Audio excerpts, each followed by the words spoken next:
Hi Pine class, it's time for chapter 3. Sophie and Kit have been transported to another time and place to try to find out how the world began. Where are we? Asked Kit, tugging at his sister's sleeve. It's so hot and red. This time they had arrived in the middle of a rocky desert. You are at the foot of Mount Sinai, the mountain of God, said a voice from further up the steps. They heard the clip-clop of hooves, and around the bend came a handsome grey donkey, closely followed by a shy baby donkey. You look like you're a long way from home. Can I help you? Asked the handsome old donkey.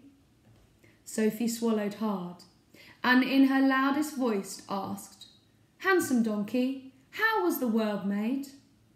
That's a very important question, little one, and I have the answer. The all-powerful and eternal God masterminded the making of the world. Do you want me to tell you how? Yes, please, said Sophie, and she, Kit, the little panda, and the tiny baby donkey climbed up onto the handsome donkey's broad back to rest and listen to his story.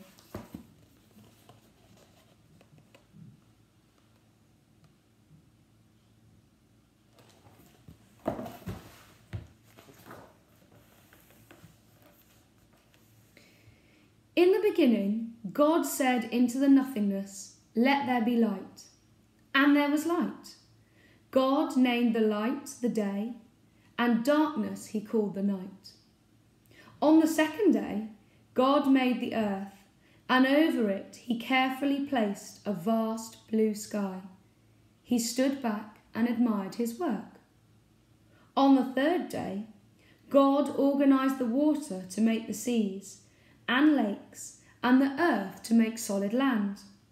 He made plants to cover it, and by the end of the third day, the flowers, trees, and grass appeared. God looked at his creation and liked what he had done.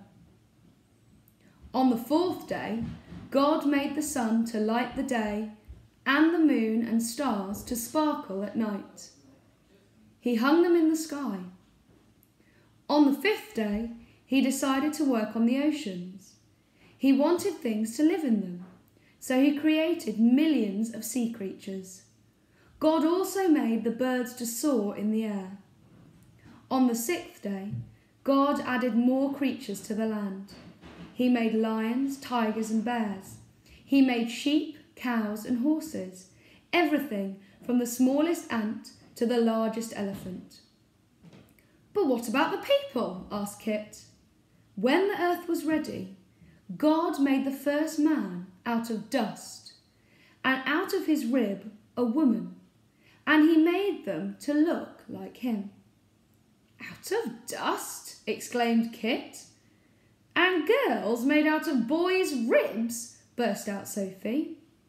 Donkey ignored them and carried on patiently. After 6 days, the whole universe was created, and God was very pleased with what he'd made. So on the seventh day, God had a good long rest to recover from all his hard work.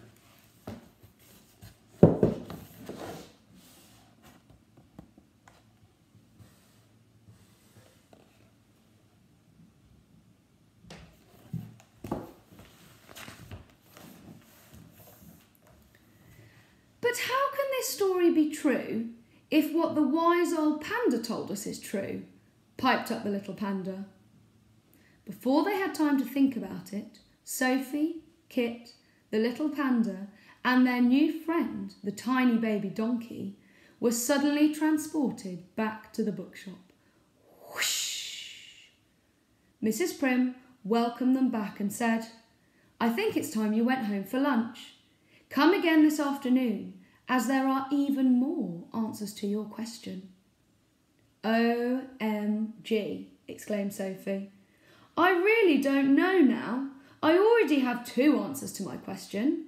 How many more can there be?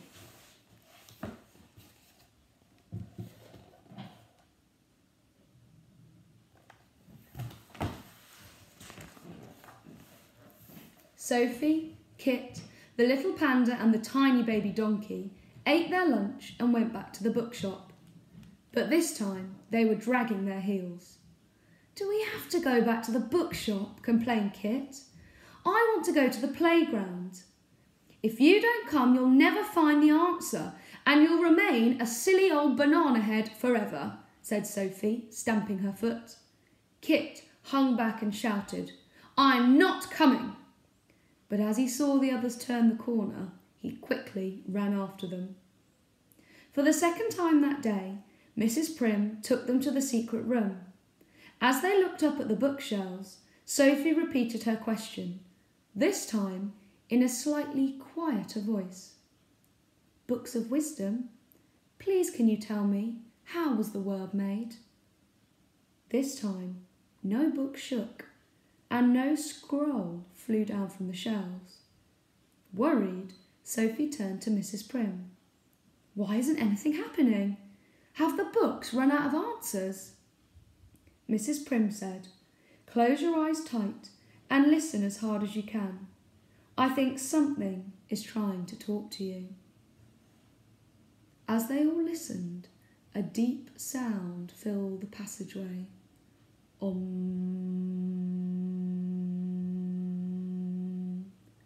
As the sound vibrated through Sophie, Kit, the little panda, and the tiny baby donkey, their bodies tingled.